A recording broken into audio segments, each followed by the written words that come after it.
Regardez 100% Jeunesse, le magazine Nouvelle Génération avec Continuum Concept Store à Metz.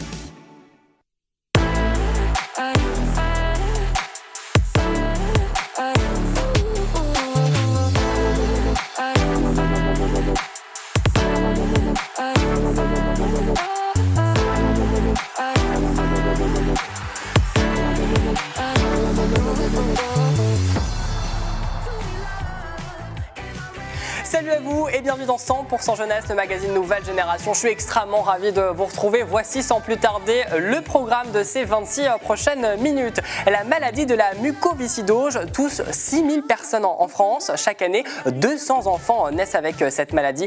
Catherine a 27 ans, elle est atteinte justement de la mucoviscidose. Elle témoigne dans 100% Jeunesse.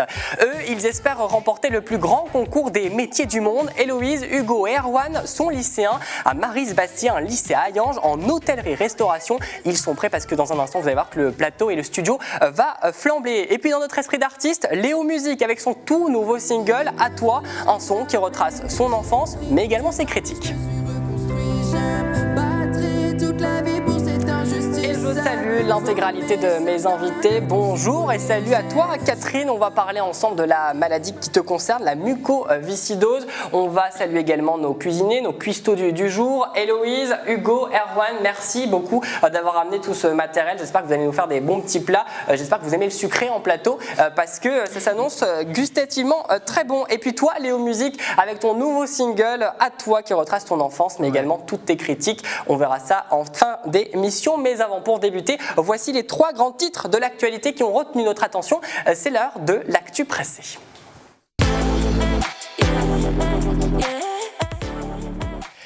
Les chiffres sont alarmants, de plus en plus d'enfants sous antidépresseurs. Le taux de consommation chez les moins de 17 ans a bondi de plus de 62% selon un rapport du Haut Conseil de la famille, de l'enfance et de l'âge. L'assurance maladie et de l'Agence de sécurité du médicament estiment que 400 000 mineurs consomment ce type de médicaments. Une campagne également de vaccination pour lutter contre le papillomavirus. Lors de la prochaine rentrée scolaire, les élèves de 5e pourront se faire vacciner sur la base du volontariat. Le virus du papillomavirus qui peut autant se manifester par des formes bénignes que donner naissance à des cancers. Et puis quelques chiffres fin 2021, 45,8% des jeunes filles de 15 ans avaient reçu une dose de vaccin contre seulement 6% des garçons du même âge. Elle connaît un taux record, l'inflation en France. Elle approche de 15% selon l'INSEE. L'énergie, l'alimentation, les transports, tous les secteurs connaissent justement ces hausses de prix. Les étudiants qui, eux, ne sont pas épargnés. Surpris, mais on s'adapte. En général, quand j'achète des trucs, vu que je suis toute seule, je les achète pour une personne. Et j'avais acheté un poivron et il était à 1 euro et quelques. Et, enfin, en collant l'étiquette, je pensais m'être trompée. Et en fait, non, c'était le prix d'un poivron. Une personne sur 30 est porteur du gène de la mucoviscidose, elle en est atteinte.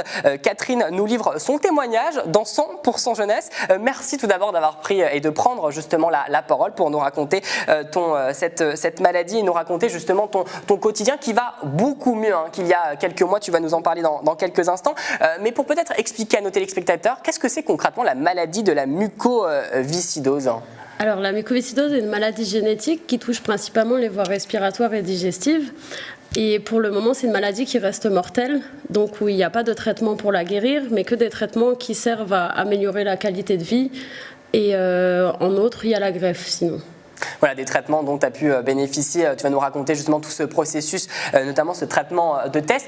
Mais quand on t'a diagnostiqué de la mucoviscidose, on t'a donné une fin de vie. C'était j'imagine, un choc quand on apprend qu'on a la mucoviscidose et qu'on a une espérance de vie qui est moindre que quelqu'un d'ordinaire qui n'est pas en tout cas atteint de cette maladie. C'est ça, en fait, moi, on a appris que j'avais la mucoviscidose quand j'avais 5 ans. Donc, c'est vrai qu'au début, on ne comprend pas trop, mais on a beaucoup de rendez-vous à l'hôpital, on a beaucoup de soucis de santé, donc on comprend vite les choses, on nous l'explique aussi. Et c'est vrai que moi, quand on me l'a détecté, ils ont dit à mes parents 25-26 ans. Comment on vit son adolescence quand on sait qu'on pourra peut-être pas aller jusqu'à 30 ans ? Alors, moi, j'ai choisi de vivre. En fait, je me suis amusée, je me suis fait des amis, je suis sortie. J'ai pris la vie vraiment comme elle arrivait, avec la dose de courage qu'on a quand on est malade. Et je me suis dit, je veux profiter de tous les instants pas qui me restent, mais je ne sais pas jusqu'à quel âge, je ne sais pas si je serai là à 30, 40, 50 ans. Donc, j'ai décidé à fond de me lancer dans la vie. Le degré, Léo, n'est pas le même, et j'imagine que quand on est victime de critiques, d'injures, il faut aussi prendre son courage à deux mains et viser toujours au-dessus. Faut toujours, moi je pars du principe on n'a qu'une vie, donc il faut la vivre à fond pour nous, peu importe ce que les gens ils peuvent dire ou penser. Et elle en est bien la preuve, en tout cas bravo, t'es trop courageuse. Et voilà, non, je pense qu'il faut tout donner, il faut se lâcher, il faut vivre pour soi et pas pour les autres. Une bonne leçon de vie. Alors aujourd'hui, Catherine, t'as 27 ans, et il y a un traitement justement qui te permet aujourd'hui d'avoir une espérance de vie beaucoup plus importante que les médecins qu'ils avaient pu dire au moment de ton diagnostic. C'est un traitement qui est actuellement toujours en test. Et qu'est-ce qui te permet aujourd'hui ce traitement ? Alors en fait, excusez-moi, donc j'ai bénéficié maintenant en juillet 2021 d'un nouveau traitement qui s'appelle le Kaftrio. En fait, ce traitement, il est en France justement depuis que juillet 2021. Il y en a qui l'ont eu à l'avance parce qu'ils étaient un peu trop malades, ils ont eu des dérogations. Mais en fait, c'est surtout grâce aux associations Vaincre la mucoviscidose et l'association Grégory Le Marchal qui fait une lutte acharnée pour justement qu'on puisse bénéficier de ce traitement. À l'heure d'aujourd'hui, tout le monde ne l'a pas parce que dans la mucoviscidose, il faut savoir qu'il y a plusieurs mutations. Du coup, pas tout le monde n'est accessible encore pour l'instant, mais on y travaille justement parce que, comme dit, il y a ce traitement, il y a la greffe, mais autrement, il n'y a pas vraiment d'autres traitements qui nous maintiennent la qualité de vie à ce point-là. C'était ton dernier espoir, ce traitement concernant? Moi, j'ai eu de gros problèmes au niveau d'une sinusite chronique et en fait, qui était en train de rendre mes poumons de plus en plus malades, plus qu'ils ne l'étaient déjà. Donc, c'est dû à la mucoviscidose. Et en fait, moi, j'étais vraiment dans une période où j'enchaînais tous les 3-4 mois des cures par perfusion, les médicaments ne marchaient plus, et en fait, même les médecins ne savaient pas quoi faire pour stopper ça. J'étais à 70% de souffle, et c'était en fait le début de la chute. Et je me dis, si ce traitement n'est pas arrivé, la suite, qu'est-ce que c'était ? J'ai dit, il y aurait eu peut-être la greffe, des choses comme ça, mais on ne sait pas. Et moi, en l'espace d'une semaine, je commençais... Pour dire simple, j'ai mangé une fraise et je me suis dit, waouh, mais c'est quoi ce goût, cette odeur, ça m'avait complètement changé la vie. Je pouvais nouveau bien respirer, arrêter de tousser parce que je toussais tout le temps. En fait, je m'étouffais, je me noyais en continu en fait, et je faisais plus rien d'autre que ça.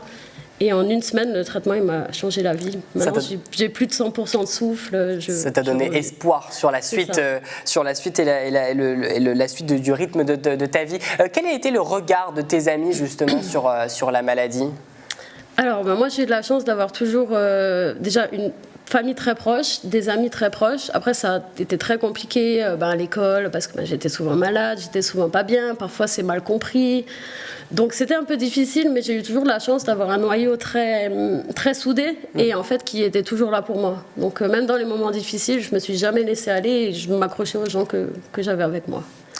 Léo, on aurait voulu le faire exprès ce plateau, on n'y serait pas arrivé. Quel est le regard justement de tes amis, de tes proches sur la vie que tu mènes ? On parlera des réseaux sociaux, on parlera de la musique, on parlera également de ton style. Quel est le regard justement de tout ça de la part de tes amis et de tes proches ?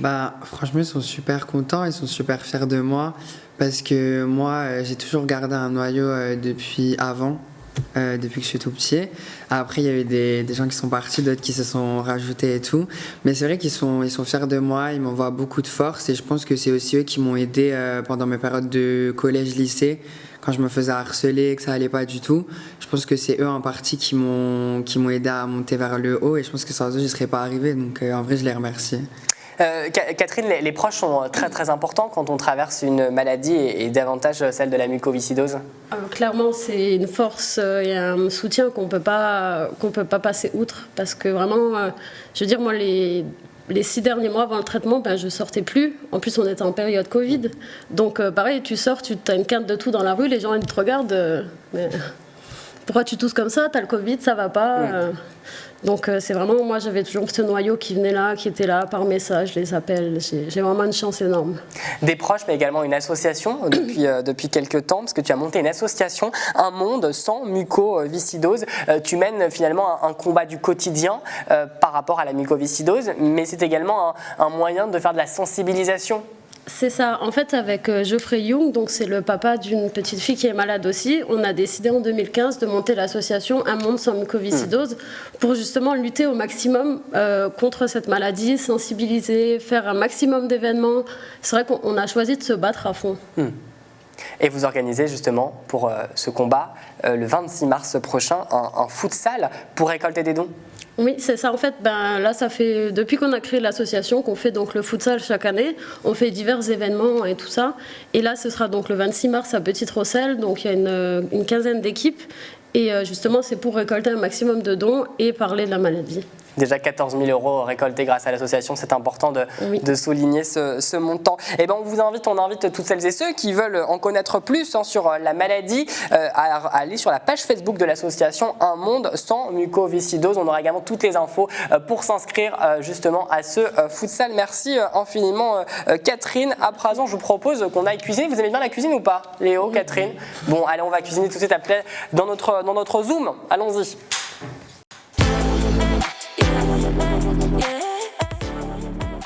Cette semaine sur ces 3 élèves du lycée professionnel Maryse Bastier à Hayange. Bonjour à vous 3, Héloïse, Hugo, Erwan, on vous resalue parce que vous allez participer pour la toute première fois au concours WorldSkills. C'est le concours régional de ces Olympiades des métiers qui se déroulent au Parc des Expositions à Metz de demain, mercredi 22 mars, jusqu'au samedi 25 mars. Peut-être juste un mot rapidement sur ce concours. Qu'est-ce que c'est concrètement ce concours? C'est tous les métiers réunis au même endroit pour peut-être avoir le meilleur, c'est ça? Oui, Héloïse. c'est un peu ça en fait. C'est surtout de la pratique, en tout cas pour nous.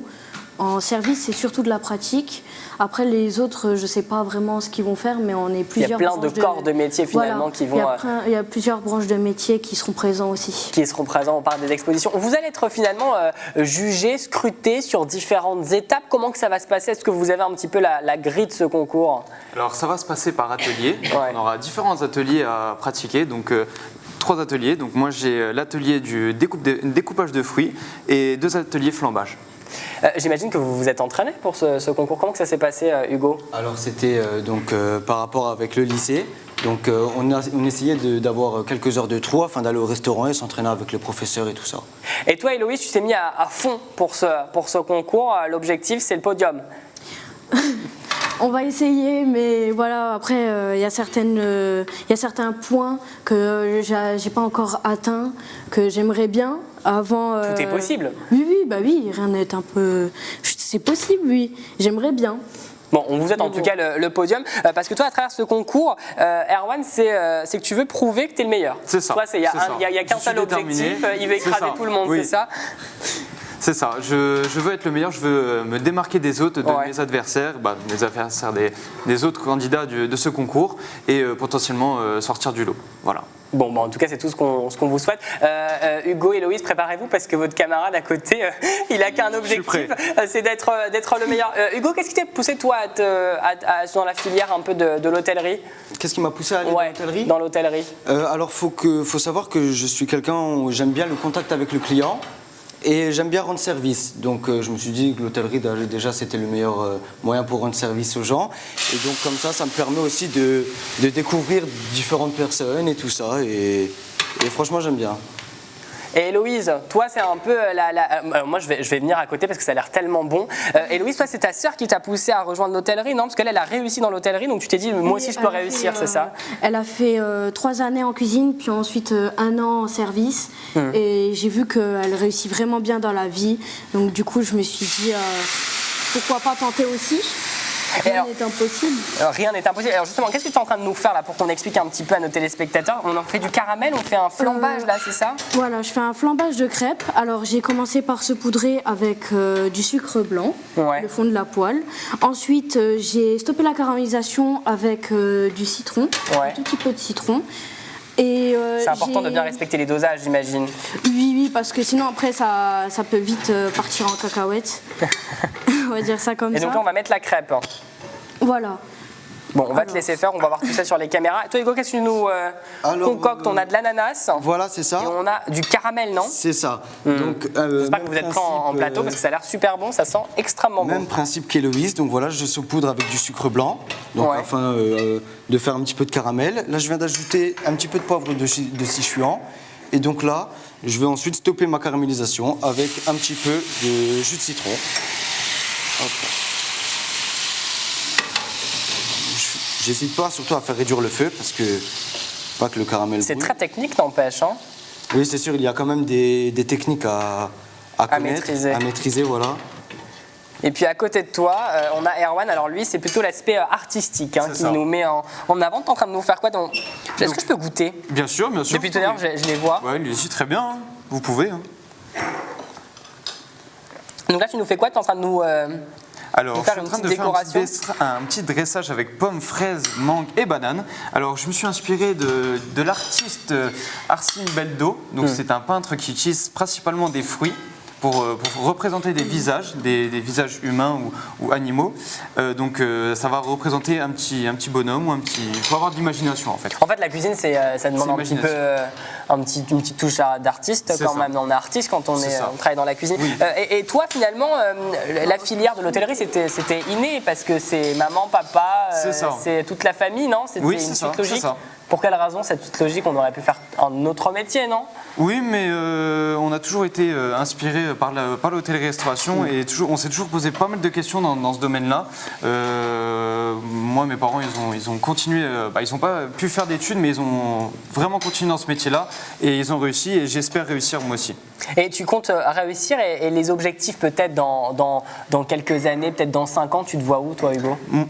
Erwan plutôt. Alors moi, je me vois à l'étranger, j'aimerais beaucoup voyager, voir autre chose que la Lorraine, que la France, que Metz. J'aimerais beaucoup voyager et voir autre chose en fait. Les palaces, ça t'intéresse? Les palaces, oui, j'aimerais bien toucher un peu à tout avant de commencer le métier. Donc j'aimerais bien partir dans des écoles supérieures et voir un peu à ce moment-là, toucher à tout ce qui est hôtellerie, tout l'aspect aussi gestion de l'hôtellerie-restauration. Et voir à l'étranger aussi ce qu'on fait au niveau de la restauration. Et toi, Hugo, justement, est-ce que les palaces, ça t'intéresse? C'est quoi la suite un petit peu? Bien sûr, moi, ça m'intéresse. Donc, j'aimerais bien, moi, devenir précisément maître d'hôtel. Donc, j'aimerais bien diriger mon équipe et tout ça. Et donc, je vais essayer de travailler le plus pour ça. Et c'est pour ça que aussi j'ai décidé de participer au concours. Donc, je pense que ça peut être que du positif. Que du bonus justement pour moi pour la suite. Et toi, Héloïse? Dans 5 ans, on te voit où? On te retrouve où? Je sais pas. Tu sais pas, mais qu'est-ce que tu souhaiterais, On verra bien toi? où le vent me mène. Ok, bon bah très bien, c'est une bonne philosophie de voir les choses. Une petite question également de l'actualité, parce que dans 100% jeunesse, on aime bien, on parle beaucoup de l'inflation actuellement, et il s'avère que les Français vont un petit peu moins souvent au restaurant. Est-ce que ça vous inquiète dans la profession, que les Français vont un petit peu moins au restaurant? Il y a beaucoup de jobs dans l'hôtellerie, non? Non, honnêtement, après, c'est un métier qu'il y aura forcément des gens qui auront toujours envie d'aller faire un petit restaurant ou en famille. Donc en soi, moi personnellement, je m'inquiète pas trop. Toi, c'est quoi exactement le métier que tu veux faire dans l'hôtellerie? Est-ce que tu sais déjà? Je cherche à être juste polyvalente, pouvoir faire le plus possible, puis voir. Et toucher un petit peu à tout? Oui. Hugo, la même chose? Oui, voilà, un petit peu pareil qu'Héloïse. Toucher un petit peu à tout. Ça. En fait, ils maîtrisent quand même parce qu'ils font en même temps pas mal de techniques. Et moi, je leur pose des questions d'actualité, des questions de technique. Et toi, Hugo, tu veux faire quoi plus tard? Erwan. Erwan, j'ai un peu de mal. Hugo, Erwan, on aurait dû vous inverser. Erwan, toi, tu veux faire quoi exactement dans le métier? Moi, toucher à tout ce qui est la gestion et la gestion d'un restaurant, tout ce qui est les chiffres en fait. J'aimerais bien aller dans ce domaine-là.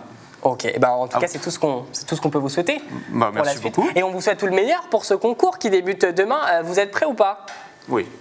Il reste 2-3 petits. Oula, alors là, j'ai compris un petit peu d'incertitude, mais bon, ils sont prêts. Est-ce qu'on peut goûter un petit peu? Allez-y. Parce que ça vous dit de goûter?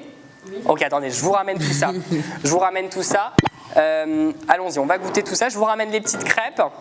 Alors, il n'y a pas de couvert, hein, donc peut-être testons après l'émission, ça peut être sympa. J'en ai propre ici, là, si vous Ah, on a des couverts ici. Bon, et ce que je vous propose, c'est qu'on va enchaîner l'émission parce que sinon l'horloge va nous rattraper et on déguste ça volontiers après. On se fait un petit repas, hein, ça vous dit? Bien sûr. On se fait un petit dessert. Allez, à présent, on passe à la dernière partie de l'émission, le temps que nos hôtes du jour finissent de tout préparer visuellement et gustativement. On passe à notre dernière partie d'émission. Place à l'esprit artiste.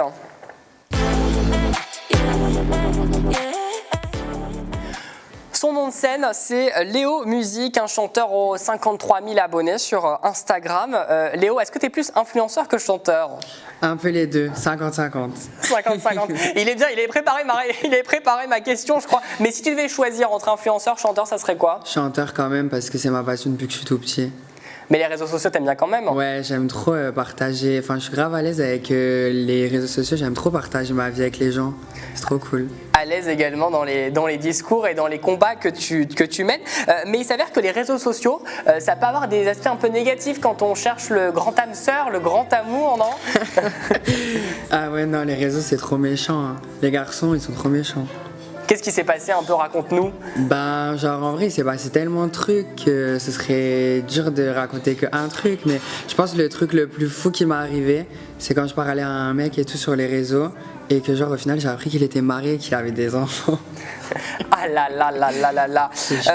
Mais finalement t'es quand même un gros romantique, ouais. Un grand romantique. Comment tu te caractérises ? Quelle est ta personnalité un petit peu ? Moi en vrai, je pense que à partir du moment où on me respecte et à partir du moment où on est loyal avec moi, je peux tout donner. Ça veut dire faut juste m'accepter, accepter que j'ai les réseaux sociaux, que je sois public.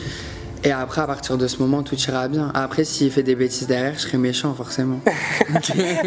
Comme tout le monde, je pense. Il faut avoir un bon mental, non, pour sortir avec un influenceur, chanteur ? Ouais, je pense qu'il faut avoir les épaules. Hein. Après, pour l'instant, il n'y a personne qui a encore eu les épaules, donc on verra bien. Mais... Alors, on ne parle pas des amours de Léo pour parler de ses amours à l'antenne. On parle de ses amours parce que ce sont des histoires qu'il raconte justement dans son tout nouveau single, À toi. Parce que oui, tu as vécu des choses durant ton enfance, ton adolescence. Tu as été sous les feux des projecteurs, en tout cas des aspects un petit peu critiques. C'est ça que tu dénonces dans ce nouveau single ? Exactement, dans ce nouveau single, je parle de mon enfance. De la manière où on m'a traité quand j'étais enfant et on m'a bien montré que j'étais pas pareil que les autres. Et je parle surtout de la manière avec laquelle je m'en suis sortie. Et ce single, il est vraiment à toi. C'est vraiment genre pour toutes les personnes qui vivent ça et qui se sentent pas épaulées, qui n'ont pas forcément le mental pour aller au-delà. Et moi, en tout cas, je suis là pour eux et je veux montrer qu'on peut se battre et qu'on peut y arriver. Tu veux servir de grand frère un petit peu pour toutes celles et ceux qui n'arrivent pas à sortir la tête de l'eau. Exactement, parce que de nos jours, c'est trop important. Le harcèlement, il y a encore trop de jeunes qui se font harceler. Donc maintenant, c'est mon rôle de porte-parole de pouvoir venir aider les jeunes qui en sont victimes. Et en tout cas, j'espère que ce titre, il pourra les aider au maximum.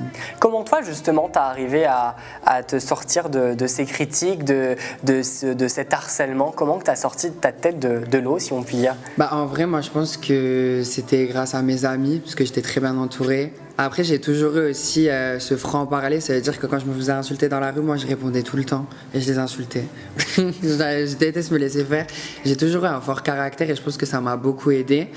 Et aussi les réseaux sociaux, parce que certes ça a été un impact négatif, mais ça a eu aussi du positif, parce que je recevais beaucoup de messages de soutien et d'amour sur les réseaux. Donc ça m'a aussi aidé. Je pense que amis et réseaux sociaux, ça m'a aidé à m'en sortir. Catherine, je pose la question parce que les réseaux sociaux, c'est important justement quand on mène un combat. Moi, depuis toujours, j'ai toujours communiqué un maximum sur les réseaux. Je me souviens que j'ai encore une page sur Facebook où j'ai mettais des textes. C'est vrai qu'en fait, quand on est jeune, les réseaux sociaux, ça a du négatif, mais beaucoup de positif parce qu'on peut partager notre expérience, notre façon de voir les choses. Et c'est vrai que moi, des fois, je reçois des messages de parents, d'enfants malades qui me disent merci. Parce qu'en fait, à travers toi, j'ai un peu plus d'espoir, j'ai un peu plus de... Je vois que tu vas bien, que tu vis, et moi, je veux que mon enfant, ce soit pareil. Les réseaux sociaux, on peut le dire, c'est une forme de thérapie. En tout cas, ça a été ton cas pour toi, Léo. Ouais, moi, ça a été une thérapie. Parce que du coup, comme je l'ai dit, j'étais pas mal suivie et les gens m'envoyaient beaucoup de messages de soutien. Et aussi, ce que je trouve magique avec les réseaux sociaux, c'est que je reçois tous les jours plein de messages de jeunes qui me disent je me reconnais tellement dans tes paroles. Quand j'écoute ton son, ça me permet d'aller mieux. Et ça, pour moi, franchement, c'est la plus belle des récompenses. Donc, si ma musique peut aider, en vrai, je suis trop content, c'est le but. Donc, voilà. Et on espère qu'elle aide et on aura l'occasion de pouvoir t'écouter dans un instant. 3e single, est-ce qu'on pense à un EP, un album ? C'est le rêve ultime, j'imagine, pour tout chanteur. Ouais, non, là franchement, on va commencer par un EP. Parce que là, j'ai balancé pas mal de singles et tout, donc on va faire un petit projet vraiment concis, un EP. Et après, pourquoi pas un album, ouais, ce serait, je pense, l'objectif final, et après, faire de la scène. On voit au jour le jour, comme Héloïse, la même philosophie. Ouais, elle a vraiment une très très bonne philosophie. Moi, je vais au jour le jour. Je me demande pas ce qui se passera demain et on verra bien. Qu'est-ce qu'on peut te souhaiter pour la suite? De continuer à faire ce que j'aime, de continuer à m'assumer comme je le fais.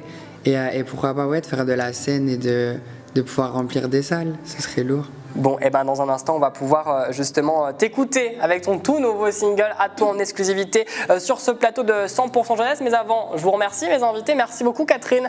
Bonne poursuite dans ce combat de la maladie de la mucoviscidose, et on sera le 26 mars pour le futsal justement pour combattre tous ensemble la maladie de la mucoviscidose, pour faire un monde sans mucoviscidose. Si vous n'avez pas compris, on refait un petit replay de l'émission. Merci à vous en tout cas, nos hôtes du jour, Héloïse, Hugo, Erwan. On vous souhaite tout le meilleur pour le concours que vous allez débuter d'ici demain. Et Léo, bonne poursuite dans les aspects musicaux. Merci à vous également pour votre plus grande fidélité. Prochain rendez-vous ensemble, c'est dans 15 jours pour un tout nouveau numéro. Mais tout de suite en live sur ce plateau de 100% jeunesse, Léo Musique avec À toi. Merci d'avoir regardé 100% jeunesse. Salut.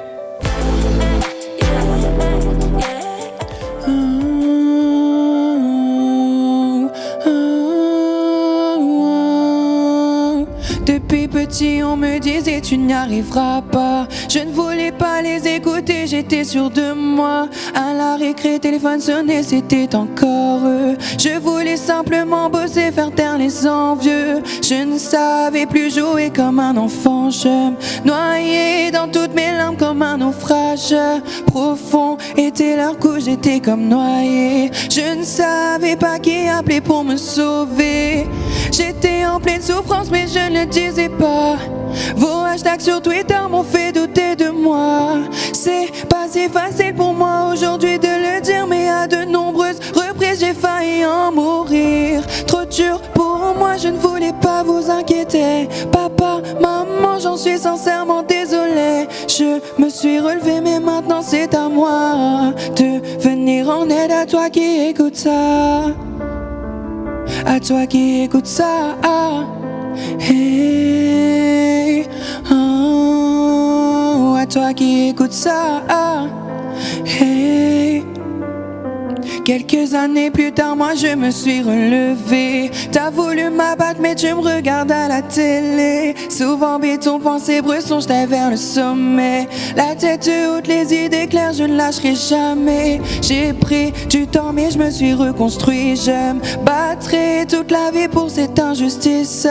Vos messages dans la night ont su me protéger. Je peux enfin le dire, vous m'avez sauvé. J'étais en pleine souffrance mais je ne le disais pas. Vos hashtags sur Twitter m'ont fait douter de moi. C'est pas si facile pour moi aujourd'hui de le dire, mais à de nombreuses reprises j'ai failli en mourir. Trop dur pour moi, je ne voulais pas vous inquiéter. J'en suis sincèrement désolée.